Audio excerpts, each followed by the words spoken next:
बिल्कुल, ना सिर्फ यूनिवर्सिटी के स्टूडेंट्स को इजाज़त नहीं दी गई, मुज़ाफ़ात में जितने भी हमारे एक्टिविस्ट हैं उन्हें थानों में बुलाया गया और गिरफ़्तार कर लिया गया। जैसे चौधरी तालिब हुसैन को गिरफ़्तार कर लिया, कहाँ ले गए हैं ये भी मालूम नहीं है। हम चाहते हैं कि जल्दी से जल्दी बताएं किस हालत में उसे रखा गया है। सरकार को ये फौरी तौर बताना होगा, पुलिस को बताना होगा। और फिर तकरीबन गांव से जहाँ जहाँ से हमारे एक्टिविस्ट आ रहे थे, लोग आ रहे थे, गिरफ़्तार कर लिए गए हैं। और जिन लोगों की एक टीम तश्कील दी गई थी कि वो टीम भूख हड़ताल पे रहेगी, उस पूरी टीम को गिरफ़्तार कर लिया गया है। और यूनिवर्सिटी के कुछ तलबा थे, वो भी चाहते थे कि हम भूख हड़ताल पे बैठे। आज तीनों गेट बंद कर दिए गए और उन्हें नहीं आने दिया। लेकिन इस किस्म के हथकंडे इस्तेमाल करने से कोई फ़र्क नहीं पड़ता है।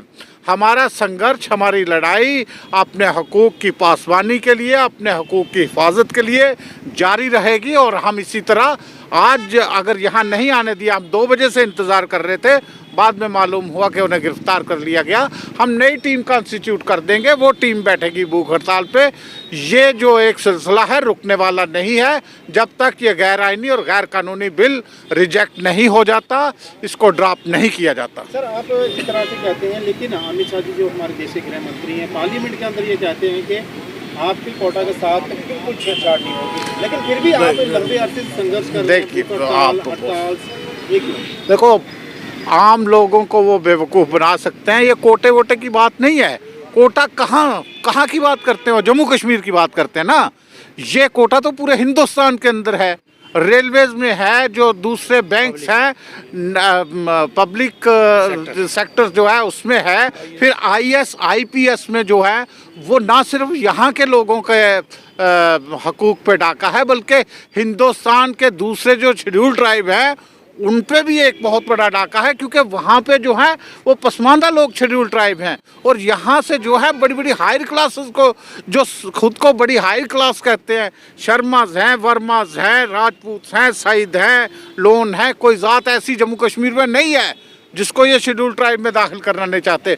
ये लोग यहाँ के हिंदुस्तान के दूसरे लोगों का भी हक खाएंगे, इसलिए हम संघर्ष कर रहे हैं।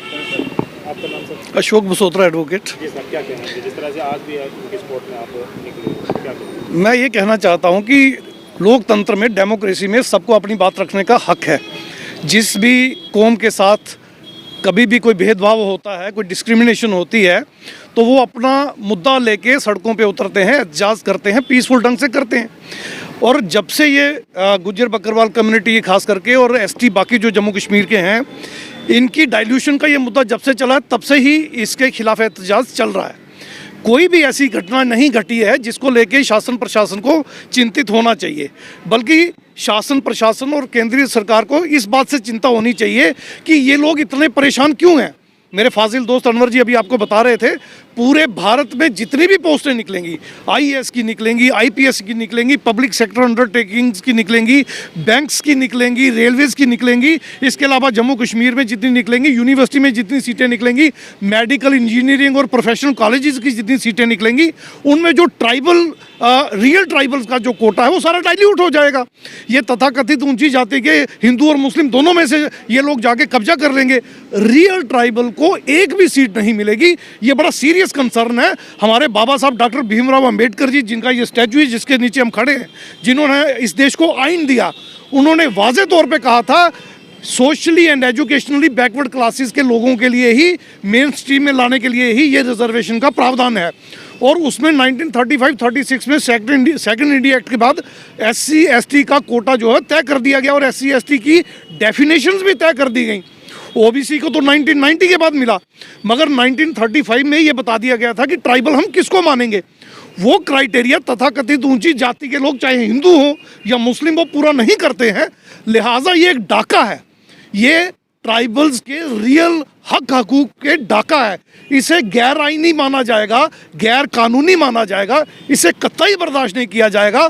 और जो आश्वासन हमें गृह मंत्री बार बार दे रहे हैं, वो आश्वासन ऑलरेडी सुप्रीम कोर्ट सेटिसाइड कर चुकी है।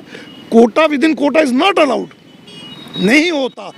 अल्टीमेटली जम्मू कश्मीर में भी ट्राइबल को कुछ नहीं मिलेगा, पूरे भारत में कुछ नहीं मिलेगा। इसलिए यहाँ यंगस्टर भूख हड़ताल के लिए आ रहे थे। डेमोक्रेटिक तरीके से वो करना था, हमें शासन प्रशासन नहीं करने दे रहा, इसके खामियाजे इनको भुगतने पड़ेंगे, ये मैं वाज़ेह तौर पे बताने चाहता हूँ।